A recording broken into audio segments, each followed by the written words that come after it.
Mass protests in Israel over a plan to overhaul the country's judiciary. Take a look at how tens of thousands of people have flooded the streets in the cities across the country overnight. We have seen people protesting in Israel for months now, but nothing on the scale of what we are seeing here overnight. The unrest comes after Prime Minister Benjamin Netanyahu abruptly fired his defense minister for challenging his plan to overhaul the judicial system there. Protesters, as you can see, lit bonfires on Tel Aviv's main highway. They closed the thruway and a lot of other streets throughout the country for hours. The overhaul has sparked an intensifying protest movement that spread to nearly every sector of society there. That includes the military, where reservists have increasingly been coming out publicly to voice their opposition.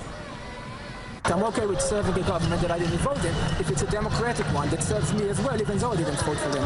But this is not democracy. This is a new form of regime, what they call a procedural democracy or a hollow democracy. And these sort of things never last. It's the same thing that we had in Russia. It's the same we see in Venezuela. It's governments that will eventually, no matter what, deteriorate into a autocracy.